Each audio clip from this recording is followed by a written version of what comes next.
What is going on, YouTube fitness family? I have an amazing video for you guys today. By popular demand, I posted a tier list video grading back exercises. It did so well and people are asking for chest. Do a chest one, Eric, do a chest one. And so we are back with a chest tier list, and I'm going to be breaking down some of the most popular exercises and some of my favorite variants from S tier all the way down to F tier. And here's how I'm gonna be grading these exercises. Number one, we are going to have targeted stimulus, meaning chest specifically. So what I mean by that is how much are we targeting the chest versus exercises that use a lot of different muscle groups. So a press that maybe uses a lot of front delt, or tricep, or let's say a close grip press that's going to be a lot more front delt and tricep focus as compared to mostly chest. So how much are we actually targeting the chest itself? Number two is our stimulus to fatigue ratio. What I mean by that is how much stimulus can we drive versus how much fatigue, how much risk injury, how much recovery are we going to need? So deadlift, for example, has a really huge stimulus, but also has a huge fatigue ratio. So you're going to have much higher risk of injury,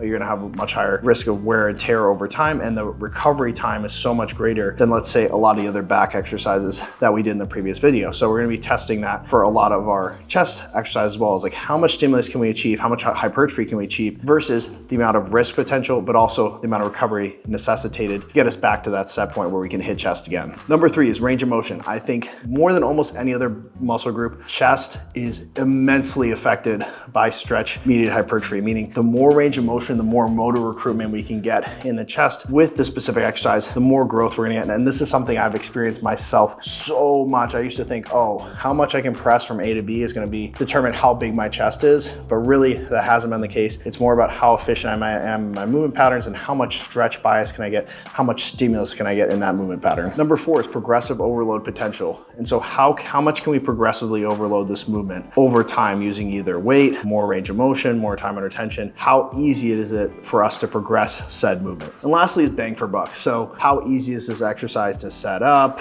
Is it really worth it for you as compared to the other exercises? That's gonna be one of the last things we're gonna look at, is like bang for buck as compared to the other exercises. All right, and before we get into this video, let's address the elephant in the room. Jeff Nippard did this exact same format of, ranking exercises by tiers. Like everybody does certain videos on YouTube. I'm gonna have a different analysis than Jeff Nippard, than Mike Israetel. So yes, the structure will be similar, but I'm not ripping his video in terms of the exercise and how I'm grading them. There might be some synergies or crossovers. Jeff and I have, a lot of things in common when it comes to training, but I also have a lot of different specificities that I like to follow that maybe Jeff wouldn't 100% agree with. So while the video might be similar in structure, a lot of the information that I'm providing will likely be different. So lastly, before we hop into it, if you guys are not using the best supplements on the market, especially my pre-workout stack right here, this is exactly what I take before I train. I use 1 scoop of hardcore stim. I use 1/2 scoop of our pre-workout. We just dropped our 3.0. This is our 2.0. We have a brand new formulation, even better in 2.0. I use my GO2 Max for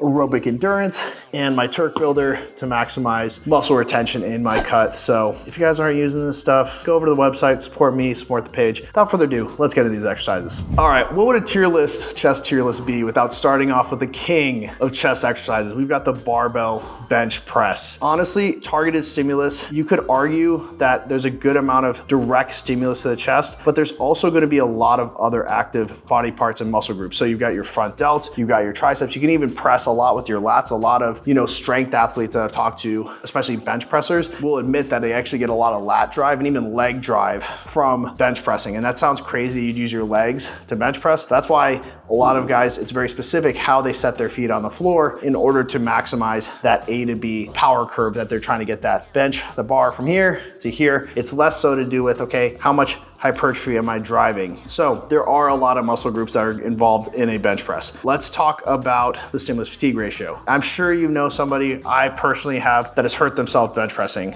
It's usually because a number of reasons. Number one is usually chasing weight when it comes to bench pressing. You're not as focused usually with time under tension, because at the end of the day, if you get the bar from here down to here, touch your chest and back up, you've successfully performed the rep. Within reason, you can't lift your butt off the pad, but honestly, that's usually what you're focused on. You're not really focused on really eliciting a really good chest response, a slow negative, you know, really controlled positive where you're really driving through the chest. For those reasons, the stimulus fatigue ratio is not usually what I would consider 100% efficacious for hypertrophy specifically. The other thing we have to talk about is the angle of our elbows. Usually our elbows will follow our pinkies. If the barbell is here, you notice with like a hammer strength machine, you're always gonna be at an angle, right? Because ergonomically speaking, when you retract the scaps and press here, our hands kind of wanna be at this angle, or if we're pressing with dumbbells, that's usually where they'll fall. Whereas the bench press, the bar is set. So it's gonna drive your elbows out, putting your pec minor at a very, very compromised position, especially with a really heavy load.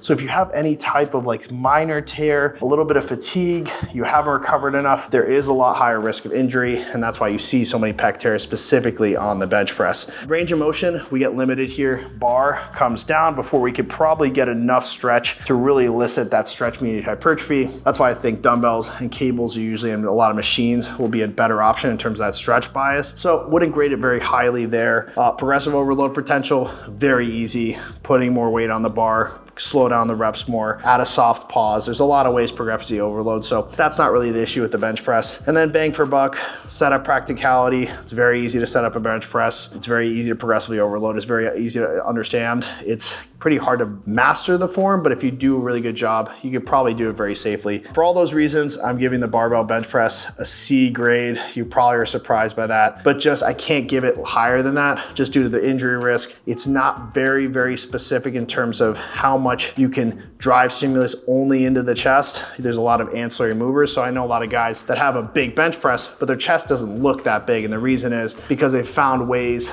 to maximize their strength output without really like maybe driving as much hypertrophy directly in the chest. Barbell incline bench press, I think I'm gonna give this a slightly higher grade just because of the fact that obviously we are going to be able to get a little bit more range of motion just because of the fact that for here versus here, we get a little more stretch before the bar meets our chest, just due to the positioning of the bench and ergonomics. I think it tends to be a less of an ego-driven lift because of the fact that everybody talks about what's your bench press. Nobody walks around and says, what's your incline bench press? So I think there's a lot of times more of a focus on, hey, I want to really try to hit my upper chest. For that reason, I'm giving it a B as opposed to a C because, like I said, it's not as ego-driven. You get a little more range of motion. Potential, the progressive overload potential is there very easily as well. And the targeted stimulus, I would say, is slightly higher than on a traditional flat press. Going to the barbell decline bench press, I think this one's also going to be a C for me. You get even less range of motion. So the converse of the incline giving you a little extra range of motion, the decline actually gives you even less. So that range of motion is super short. And while you have a little bit better leverage, that's why I'm not giving a lower grade than the flat bench, because from a leverage perspective, you actually can drive a good amount of load and keep your shoulders, if you keep the positioning correct, a little safer than a traditional barbell bench press. Same things with progressive overload. You can do that easily. Bang for buck, it's pretty much easy to set up as the flat bench. But for those reasons, super limited range of motion, still a good injury risk. I'm gonna give it a C grade. Camber bar bench press. So if you guys don't know what this is, it's where the bar bends in the middle. This allows for, let's say, 3 to 6 extra inches of range of motion at the bottom of the rep of a bench press. I think for this reason, it goes all the way up to an A grade for me, because when you do a camber bar bench press, you're less likely to be trying to maximize load as much as you would be for a traditional barbell bench press, because when you get down to that bottom range, it becomes almost like 200% harder than here. So if you're down back here, you're gonna be like probably 2/3 as strong as if you were to be right against the chest. Just because mechanically speaking, as those levers get deeper and your tissue gets stretched, it's gonna be harder for you to get it out of the hole. So you will be able to use less weight, which tends to mean less injury risk, and you can get just as much hypertrophy. And for those reasons, I think it's a tremendous exercise. A lot of gyms don't have this bar, unfortunately, but it's just about as easy to progress as the regular bench press. You get a lot of stimulus to fatigue ratio because you're using a lighter weight, getting more stretch bias, and it jumps all the way up to an A grade for me. Jared Feather, who we're gonna be using in this clip, one of my good friends, is famous for using these and has progressed his chest greatly over the years. All right, Smith machine press. Same thing as the bench press, but we increase the safety a little bit. All the other things stay the same. The amount of stimulus fatigue ratio is going to be just about the same, less risk of injury though. Targeted stimulus is going to be just about the same as a traditional barbell bench press, but I think you can get a little bit more specific with it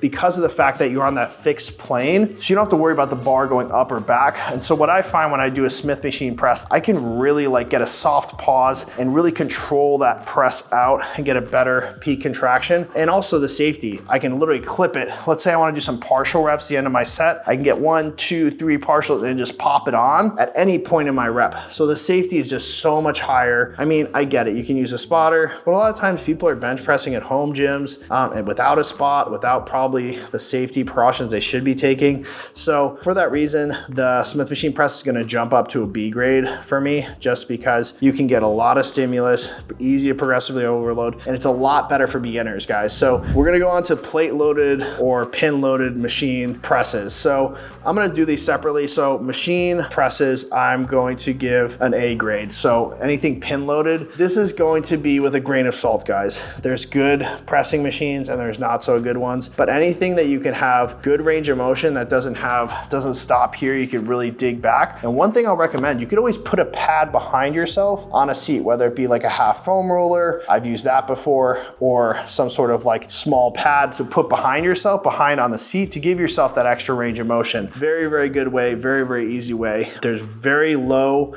injury risk on this. It's not going to be as ego driven. There's not going to be as much, obviously, ability to go up and down. So even if it's an incline, flat, a slight decline, flat is honestly my favorite. I get a ton of neural drive and a ton of stimulus in the chest. You can do partial reps. Honestly, this is something for me. It's an A grade. The only reason I'm not giving it an S grade, just because the machines can be good or not so good. So I don't want you to go out there and be like, oh, every single machine press pin loaded is going to be an A grade, because like I said, some of them are really, really tremendous, especially the newer age ones that converge in the middle and then get a huge stretch. Insane. Those are S tier for me, just because very low injury risk, great stretch potential, ability to progressively overload is very easy. You just change the pin. It's easy for beginners too. And bang for buck, you walk up to it, you remember where you were at last time, you have your logbook, you literally put it in there, maybe get a warm-up set or two. You don't have to change plates. If you're a busy, professional, or you're a student and you've got limited time, very, very easy way to grow your chest without having to worry about all these plates, changing it.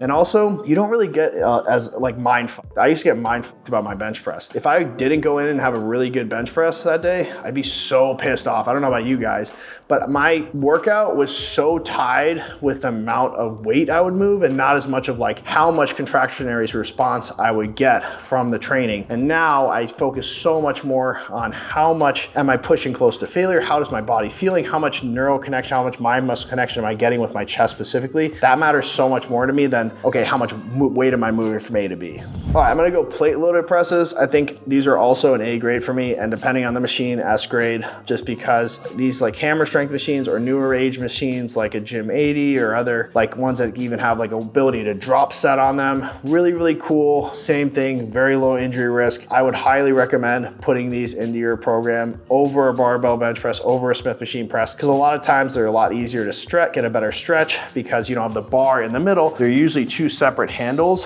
which allows you to not have to worry about the bar hitting your chest before you get to that maximum stretch point. Like I said, you'd always put a pad behind your back to get more stretch. Very, very good exercise overall. All right, now we're moving on to dumbbell movements. And so this is something where I think the grades jump due to the fact that you have more of that ability to stretch. You're a little bit more ergonomic. You can change your hand position. So everybody's body is different, right? So somebody might feel a little bit more chest with their hands here.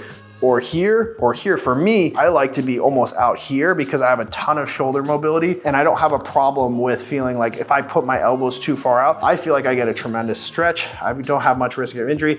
Plus, you guys have seen me train. It's a lot more predicated on like really, really good range of motion. And I try to get to those peak failure points without having to, you know, incline dumbbell press 150, 200 pounds. I use more like, let's say 100, 110, 120 max and try to focus on super slow, 4 to 6 second eccentric, probably 1 to 2 second soft pause. Even when I did the video with Mike Israel, I was using, I think, what, 85s, Phil, right? Something like that? Something like that. Something like that, just being a little bitch.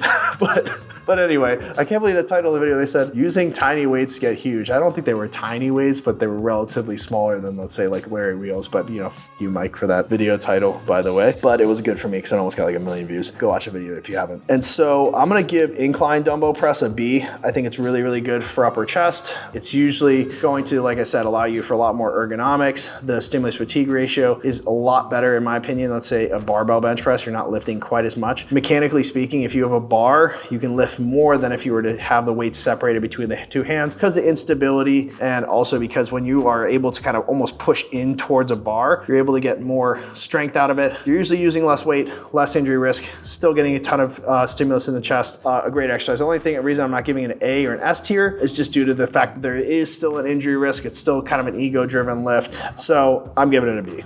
Okay, we're gonna move on to decline dumbbell presses. So decline as opposed to incline, I'm not gonna give it a B grade or even close to that. I would probably give it a C grade, mainly because you can still get a really good stretch. You can still get a really good press, but the problem is you know, the efficiency, bang for buck. It's really hard to get into the position. You might probably have to have a friend give it to you in that, like, you know, in the all the way back and the decline. You know, there's a lot more that can go wrong with, you know, dropping the dumbbell back. So it's a little higher injury risk. I don't think it's as efficacious, let's say, an incline. So I'm gonna give it a C grade. I'm not gonna go all the way down to D, but definitely not a B or an A. Decline dumbbell fly. You guys are really blown away by this. I'm gonna give this an A grade. And just because of the way I perform it, it's not because of the fact that it's the way maybe most people perform it, but I have an insane amount of stretch bias on this, as you can see from the video. One of my favorite exercises. So as you see there, I'm basically coming down and then I'm also almost reaching back. And the way I open up my chest and get a crazy stretch from that, it's like unlike almost anything else that I do. And it's almost strengthened the tendons and the whole area of my shoulder joint as well, just because I'm almost stretching as I train. And this is something I talk about all the time, like especially with my chest training. I don't do any mobility work, but you guys see how much I can dig back in all of my chest movements. And that's usually, it's really because of the fact that I train long to remain long. This is something I tell people, if you train in these lengthened positions, you're going to have a healthier physique, because if you're training super short and heavy, then those sarcomeres, those things that build up your muscles, that make up your muscles, are also going to be shortened. So if you can train them long, you're going to be less likely to slip, put your arm out and tear your bicep, because you've been training all your bicep movements right here. So when you get pushed into a strength, like lengthened position really, really fast, when you're cold, you're not warmed up, that's when you get those tears. So I always am a huge proponent of range of motion training. Beyond obviously the research that shows you're going to build more muscle, it's also going to make you a more healthy athlete long term. All right, dumbbell fly, I'm gonna package up flat and incline, and you guys are gonna be super surprised here. I'm giving these a C grade. I did an EMG test, and I'm not saying EMG is a perfect science, but it showed me exactly what I thought was gonna happen. At the top of a dumbbell fly, whether it be incline, decline, flat, when performed in this manner, is going to stack your joints. So you're here, here, here, your hand, elbow, and shoulder. You basically have no tension on your chest until about here. So it's a great exercise in the stretch position, but you basically lose all tension completely at the top of the rep. If we're gonna be talking about bang for buck, sure, the injury risk isn't as high as a press because you're usually not going as heavy, but if half of your power curve basically drops off throughout the course of the rep, whereas you could be doing, let's say, a cable fly or a machine fly where that force curve remains on, especially in peak contraction, like I can't give it a higher grade because of the fact that there's exercises that do the same thing almost so much better. So for that reason, incline, flat, dumbbell flies, I'm giving a C grade. All right, single arm dumbbell presses. So this is where you're basically unbalanced and you're on a bench. You could either be flat or incline. Really, you lose a lot of stability by doing this. So you get a little bit of core work, but we're not there to train your core when you're doing your chest workout. What you want to really focus on is building your chest. The only thing I would say is if you have something to anchor, like you're holding on to something to counter lever, sure, I would say it makes it a little better movement. But if you're doing it just to make yourself more dynamic or athletic, that's not a real thing, guys. So if you're gonna train core, do it another time. Don't train core while you're trying to train chest. For that reason, it's unbalanced. You're not gonna be able to drive as much neural connection in the chest. Your limiting factor is usually gonna be trying to stabilize yourself. For that reason, I'm giving it a D grade, guys.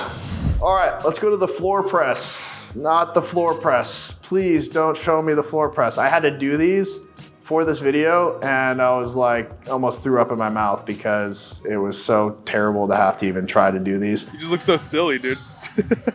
But essentially floor press, you're lying on your back on the floor. I get it. You're gonna get people in the comments like, Oh, I have terrible shoulders, and it's like, it helps me like press, safely. I'm like, all right, well, press with less weight, improve your range of motion. I get it. If you have like a shoulder injury, impingement, and this is the only way to press, I would even suggest doing something a lot lighter with a fly capacity, focusing on more range of motion, more peak contraction. But a floor press, it doesn't check any boxes for me. I've got no range of motion. Yes, you can progressively overload it, but you're using a lot of front delt, you're using a lot of tricep in this movement pattern. The range of motion's terrible. I mean, I just can't say enough bad things about this. I get it, people. If you're a power lifter and you want to improve like your lockout strength, sure, go do it. I haven't seen anybody do these and get a bigger chest, so it's an F grade for me.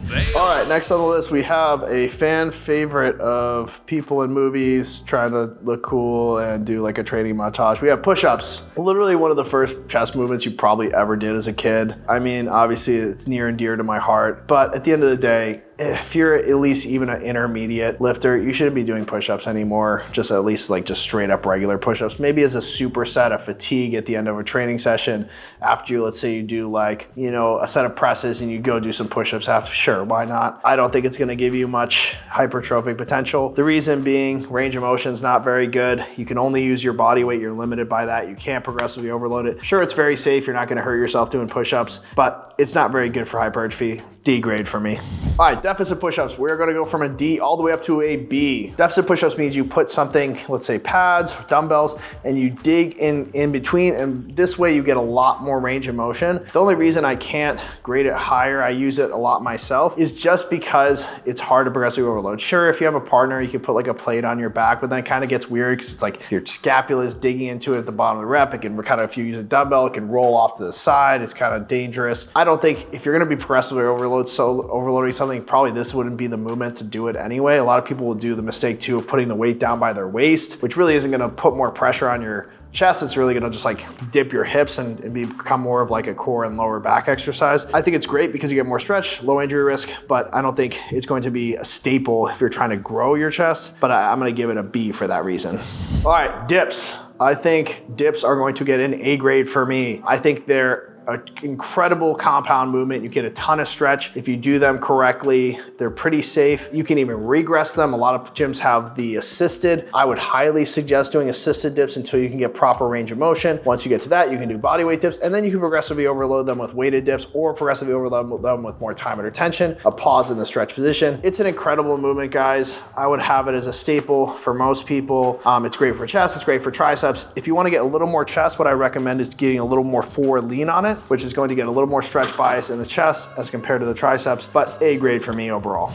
All right, machine flies. As you guys know from watching me, I'm a huge fly guy. Machine flies, I did a video, as I mentioned earlier, EMG testing different movement patterns, and machine flies tested super high. I will say that these are going to get an S tier grade for me. They're extremely safe. You get a crazy stretch bias. The mechanics of the machine from a vector of force perspective allow us to still have contraction in the middle of the rep, as opposed to a dumbbell where you stack the joint. The way the machine works, it's still pulling out away from you when you're in the middle of the rep. And so this is gonna be something, a lot of people use this exercise as like a, I'll do a couple sets of flies at the end of my training session after I've done like 18 sets of presses. Don't think about like that. Don't think about your flies as throwaway exercises or ancillary or just like slight little like, ooh, like refinement tools. Like that's not a real fucking thing, guys. You're either building muscle or you're not. There's no like detail building. Like the detail comes from having more muscle and then getting lean. You can't be like, oh, I'm gonna do this like little, take my finger and take the handle right here and I'm gonna just oof and get that little nice upper chest detail coming in. Like fuck off, dude. You have to actually build muscle and get lean to have detail. You're gonna get detail from doing bigger compound movements and progressively overloading them with big stretch bias and building that tissue. And so if you ever see somebody be like, oh, like if you turn like this on the hammer strength machine and you go like this and you kind of like, oof. Like, no, dude, sure. If you get some stimulus, you can drive fatigue there, you're getting close to failure, by all means do that movement pattern. But don't ever listen to somebody who's like, you gotta like etch in the details. Like, we're not like, I'm not, you can't like chip away at your body with a, you know, what is that thing called? A fucking chisel and hammer. There you go. Yeah, I got it. All right. I made myself sound dumb trying to make that point, but you know, alas. All right. Cable flies. As you know, huge fly guy, mid-chest cable flies. I'm giving this an A grade. The only reason I'm not giving this an S tier is because unlike the machine flies, you don't have something pressing against your back to counterbalance. So a lot of times you can lose a little bit of that stimulus because you're kind of moving back and forth. You have to brace with your core. I think it's a good dynamic movement. I use it all the time. I think it's actually kind of nice to have that ergonomics where you can kind of move into it, move away from it to get the best peak contraction possible and the best stretch possible. But I do think it's sometimes, especially for me, takes away from the ability to top and load it just because of that balancing act that I have to do in order to make sure I'm not getting pulled back in a stack or falling forward. One of my favorite movements, this one tested super duper high on the EMG testing. It's the bench supported cable fly.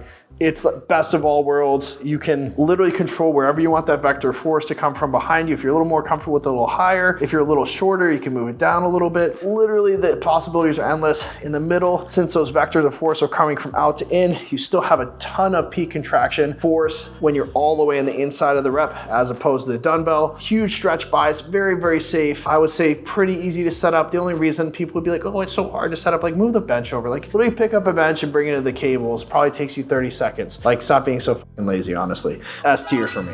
All right, incline bench cable flies. This is a variant that I wouldn't say came up with, but I do a lot. I think it's an A grade. I don't think I can load it quite as heavy, but it's insane stimulus for upper chest specifically. It's very, very controlled, very safe, huge stretch bias. Can't load it as heavy as, let's say, just the mid chest with the back supported. And for that reason, I'm only giving it an A grade instead of an S tier, but tremendous one to add to your repertoire as well. All right, standing cable upper chest flies. So this is where you stand away from the machine, you come up and you get a good squeeze. This one, it's harder for people to master. I will say this is, as a coach, teaching this to people that you're gonna get a lot of front delt engagement. And that's why it gets a lot of more of that global type of, obviously, engagement with the front delt, biceps even, especially if you're not doing it perfectly. You can't load it as heavy. It is really, really good for upper chest, but like we talked about, it's all about finding exercises that you can load, get close to failure. You're not fatiguing some other muscle groups before you're fatiguing your chest. And for that reason, I'm giving it a B grade. I do love it myself, but I've also spent years and years trying to perfect the form and really feeling it in my chest. But for a beginner, it's probably shouldn't be one of your first movements because it is hard to kind of nail it down. Cable presses. So this is where we kind of stand out from the machine and press out with the cables. I'm going to give this a B grade. Same reason I gave the standing mid chest fly a little lower grade, just because it's unbalanced. You're going to lose a little bit of the ability to drive that top end neural response from heavier loads because you're getting kind of pulled back into the machine, or if you lean too far forward, you're kind of falling forward. So it's a little bit of a balancing act. You can use a stagger stance, which helps a lot, but at the end of the day, it's probably not going to be as efficacious as something where you're planted and you have really, really good balance and you can focus all of your mental and physical energy on driving the press through the chest as opposed to balancing. Landmine press. This is something I didn't want to set up because I'm lazy and I was so tired by the end of filming all these exercises for you. Landmine press is basically you set up a bar. You can use a V grip or just your hands and you kind of press up. It's a lot more shoulders for me, front delt specifically. I know a lot of people use it for chest. I think it's a huge setup time, which is why I didn't even want to do it myself. It's not very risky, I wouldn't say. You don't have a huge injury risk. I just don't think the stimulus in the chest is going to be as much as your triceps and front delts. And for that reason, it's going to be a D grade for me. Sorry if you love this exercise. If you love it, keep doing it. Dumbbell pullover. pullover, I think for me, it's a lot better for lats. I know a lot of people do pullovers for chest, but for me, it's always been a more lat focused exercise. It's not, I wouldn't say extremely dangerous, but it can be for people that have shoulder issues, shoulder impingements, or just like shoulder instability. When you're taking a big ass heavy dumbbell and putting it behind your head and behind you, it's a lot of pressure on your shoulder joint. So really make sure you're really locked in, you're really warmed up before doing this movement pattern. It's going to get a D grade for me, guys. I just think there's so many better chest movements to be done out there than a dumbbell pullover. Last but not least, we have the plate press, and definitely is actually the least for me. I hate this movement. That's where you like squeeze some plates together. If you need help getting like mind muscle connection as like a first time lifter, sure, you could take your hands and kind of like feel your chest flexing, but start to learn that mind muscle connection inside of the movements that I've taught you to be very efficacious. Sure, you could do, I see people do it all the time. They'll do like a dumbbell bench and they'll pick up a plate and kind of do this with it. It's like, sure, you can get maybe some, who knows what you're getting from that, some stimulus, some, you can, like, I don't even know what you're doing, but anyway, you can't really progressively overload it. You're gonna be more limited by the fact that you're trying to like hold it up this way with your front delts and the fact that you can actually press it out. I know I'm gonna get some hate in the comments. People love this fucking exercise, who knows, but I think it's performative at best. So it's an F grade for me. Fail. Something I wanted to kind of leave you guys with this in this video. This is my opinion, right? What works for me is gonna not maybe work 100% for you. If you love an exercise that I gave, let's say a C or B grade or D grade, if I gave an F grade, I would recommend you don't do it, but hey, that's totally up to you. Take everything I tell you, any influencer, any scientist, whatever, they're going to have a personal bias. If you like an exercise, make sure you're doing it safely, using good range of motion, trying to progressively overload it in a way that's not gonna get you injured. I hope you guys love this video. I hope you guys are loving the series. Remember, go and get your HCLT supplements. I got the protein behind me. We got so much good stuff at HCLT, man. I'm like so excited to be part of the brand. I use this every single day as part of my workout and throughout the day. I've got it right here. My Perry Light, this is my Jingle Juice. We also have like a ton of other flavors. Go and check out the site, go check out the bundles. Also, if you want the best apparel in the game, check out Alphalete, use my code Eric. And I love you guys. Thank you guys always for the support, and I'll see you on the next video.